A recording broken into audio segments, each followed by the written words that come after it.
Click on the subscribe button below to get a shout out in the next video. Now on to the review. Seemingly a little nod to Waterworld, Raft is a multiplayer survival game that allows you to make your very own rafting home from debris that pass you by in the infinite void of ocean. As shown in its features, you can survive by yourself or with friends in online co-op, use your hook to catch debris floating by, build survival equipment, weapons, crop plots, and more to help you stay alive. Expand your raft from a simple wreckage to a buoyant mansion, learn new things to craft on the research table, sail your raft towards new places, drop anchor and explore the depths for more resources, and defend your raft from the dangers of the ocean.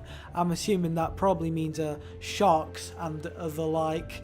This game appears to be a bubbly, more creative take on The Forest, which has made quite strong headway in the survival genre. Of course, it's not similar in relation to the location because The Forest is on this sort of giant island and Raft is just on a raft. But you can see similarities with the way you craft things, with the way you place things, but I guess that can be indicative of most things in the genre. Anyway, along with its growing popularity and very positive review ratings, the game is just under £15. And what surprised me the most is that the constraints of raft building are incredibly lax. As shown on some YouTube videos, you can potentially stretch your raft to 50 stories high and expanding a lot wider from side to side, which makes it really interesting because I would assume that it would be like incredibly tight. A couple of problems people had with the game was the lack of content on islands and underwater sections of the game, as well as the quite unrealistic portrayal of how quickly you begin to starve and become dehydrated. I should also stress that you cannot build separate rafts with your friends.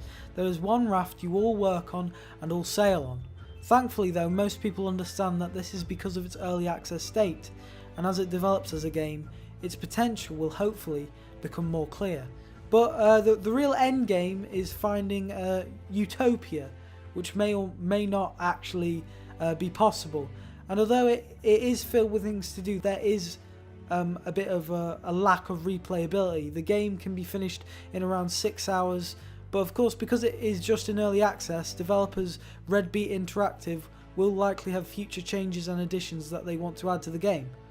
All in all, it's a surprisingly well-stocked game filled with an assortment of things to do and situations that keep you busy and entertained. Although not necessarily for an incredibly long time, thankfully future development will likely turn this into a longer, more fulfilling journey. I hope you liked this short review of Raft. If you enjoyed it, tell me in the comments down below. Tell me ways I can improve the way I review content or things like that. And I'll see you in the next episode.